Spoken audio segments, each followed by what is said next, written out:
పంచాయతీరాజ్ పాలన నుండి ప్రభుత్వ గెజిట్ ద్వారా వేరుకాబడిన కాకినాడ అర్బన్ ఏరియా పూర్వ పంచాయతీల విలీనంపై పంచాయతీ మాజీ సర్పంచులు, సభ్యులు, ప్రజాప్రతినిధులు సమావేశమై చర్చా వేదిక నిర్వహించారు. జన్మభూమి పార్క్ వద్ద బలగం ఎస్టేట్ మీటింగ్ హాల్లో మంగళవారం ఉదయం వాకలపూడి మాజీ సర్పంచ్ గింజాల శ్రీనివాసరావు అధ్యక్షతన ప్రత్యేక సమావేశం జరిగింది.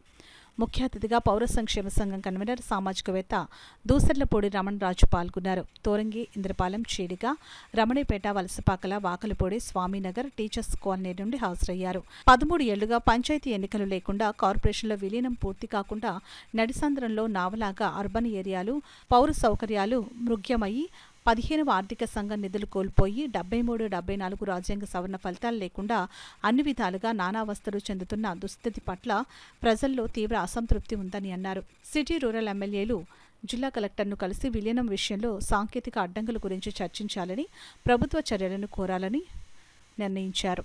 కాకినాడలో విలీన గ్రామాల ఐక్యవేదిక సమన్వయకర్తగా ఇంద్రపాలెం మాజీ సర్పంచ్ పలివేలి వీరబాబు బాధ్యతలు స్వీకరించారు. పౌర సంఘం మరియు గ్రామ పూర్వ ప్రజాప్రతినిధుల ఐక్యవేదిక ఆధ్వర్యంలో ప్రత్యేకంగా కోర్ కమిటీ ఏర్పడి రూరల్ సిటీలలో సదస్సుల ద్వారా ముఖ్యమంత్రి నారా చంద్రబాబు నాయుడుకి స్వయంగా ప్రజా నివేదిక ఇవ్వాలని ప్రతిపాదించారు. ఆగస్టు 15 తర్వాత సిటీ ఎమ్మెల్యే వనమాడి వెంకటేశ్వరరావు, పంత వెంకటేశ్వరరావు జిల్లా కలెక్టర్లను కలవాలని గ్రామ మాజీ ప్రజాప్రతినిధుల బృంద కార్యాచరణను ప్రకటించింది.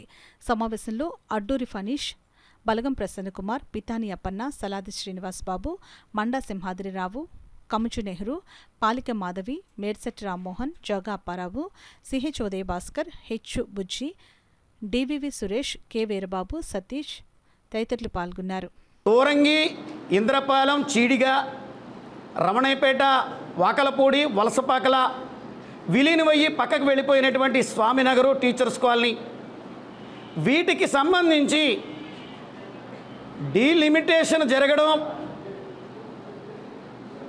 పంచాయతీరాజ్ నుంచి వేరుపడడం, గవర్నర్ ఆర్డినెన్స్ రావడం, గ్రామాల రికార్డుల్ని కార్పొరేషన్ స్వాధీనం చేసుకోవడం, వాటిని వెనక్కి తీసుకెళ్ళడం, టెక్నికల్గా ఏర్పడి ఉన్నటువంటి సమస్య ఏదైతే ఉందో ఈ సమస్య పరిష్కారంలో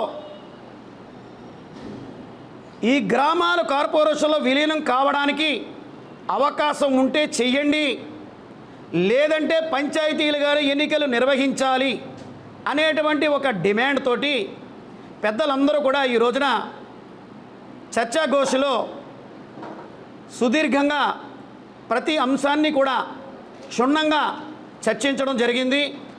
భవిష్యత్తు కార్యాచరణలో ఈ యొక్క అంశంలో సిటీ ఎమ్మెల్యే వనమాడి కొండబాబు గారిని, రూరల్ ఎమ్మెల్యే పంతం నానాజీ గారిని, జిల్లా కలెక్టర్ గారిని, అదేవిధంగా గ్రామీణాభివృద్ధి శాఖ మంత్రి పవన్ కళ్యాణ్ గారిని, ముఖ్యమంత్రి నారా చంద్రబాబు నాయుడు గారిని ఒక కోఆర్డినేషన్గా ఈ టీము ముందుకు వెళ్ళేటువంటి ప్రయత్నంలో సక్సెస్ అవుదాం అనేటువంటి భావన చేయాలనేటువంటి డిమాండ్ ప్రజల్లో ఉన్నందుకు సంతోషం.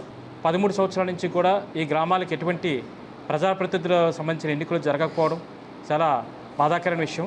ఇటువంటి పరిస్థితుల్లో రాబోయే కాలంలో ఈ గ్రామాలకు సంబంధించిన విషయంలో తగు విధంగా చర్యలు తీసుకోవాలని, అలాగే వీరినంత వరకు కూడా గ్రామ పంచాయతీ ఎన్నికలు కానీ లేని పక్షంలో ఈ విలీన ప్రక్రియను కొనసాగిస్తూ కాకినాడ కార్పొరేషన్లో ఈ గ్రామాన్ని విలీనం చేసే ప్రక్రియ కానీ వేగవంతం చేయాలని కోరుతూ స్థానిక ఎమ్మెల్యే అయినటువంటి పంత నానాజీ గారిని కలవడం కోసం, అలాగే పట్టణ ఎమ్మెల్యే, నగర ఎమ్మెల్యే శ్రీ కొండబాబు గారిని కలవడం, వారిని కలిసిన తర్వాత వారి యొక్క దిశానిర్దేశంలో మరి పంచాయతీరాజ్ శాఖ మంత్రి, ఉప ముఖ్యమంత్రి వర్యులు గౌరవనీయులు శ్రీ పవన్ కళ్యాణ్ గారిని కలిసి మా యొక్క రిప్రజెంటేషన్ని వారి ద్వారా ఇవ్వడం కోసం మేము చర్చించడం జరిగింది.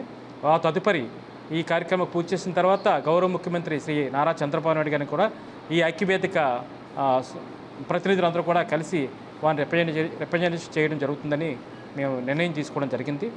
ఈ కోర్టు డిస్ప్యూట్స్ ఏమైనా ఉంటే అవన్నీ కూడా సెటిల్ చేయడం కోసం ఈ యొక్క ఐక్య వేదిక ప్రణాళిక సిద్ధం చేస్తూ ఉంది. అది రాబోయే కాలంలో ఈ 6 గ్రామాలకి ఖచ్చితంగా పంచాయతీ ఎన్నికలు కానీ కార్పొరేషన్ ఎన్నికలు కానీ నిర్వహించే విధంగా తగు చర్యలు తీసుకోవాలని చెప్పేసి ప్రభుత్వాన్ని కోరుతూ దీనివలన కేంద్ర ప్రభుత్వం నుంచి వచ్చే ఫైనాన్స్ కమిషన్ నిధులు కూడా ఈ పంచాయతీలకి అందడం లేదు. కారణం ఏంటంటే ఎన్నికైన ప్రజాప్రతినిధులు పాలకవర్గం లేదు కాబట్టి. మరొక విషయం, ప్రజలకు సంబంధించిన చిన్న చిన్న సమస్యలు కానీ మౌలిక సదుపాయాల విషయంలో గ్రామ పంచాయతీ పాలకవర్గాలు ఉంటే తక్షణమే పరిష్కారం చేయడానికి హక్కులు ఉంటాయి.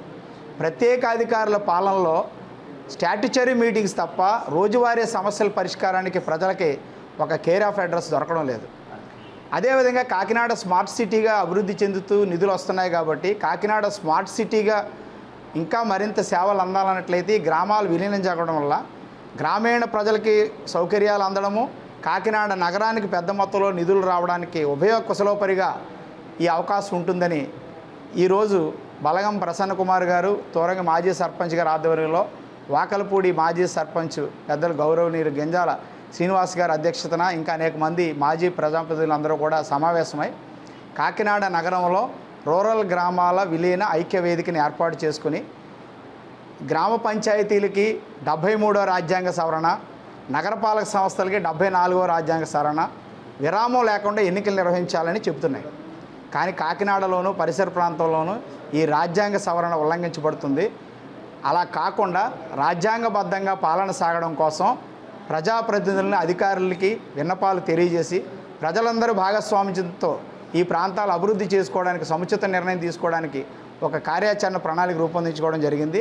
కావున నగరంలో ఉన్న ప్రజలతో పాటు ఈ గ్రామాలలో విలీన ప్రతిపాదిత ప్రజలందరూ కూడా ఈ ఐక్య కార్యాచరణ కమిటీ తీసుకున్నటువంటి నిర్ణయాలలో అవసరమైన సందర్భాల్లో భాగస్వాములు కావాలని కాకినాడ నగరంలో విలీన గ్రామాల ఐక్య వేదిక తరపున విజ్ఞప్తి చేస్తున్నారు.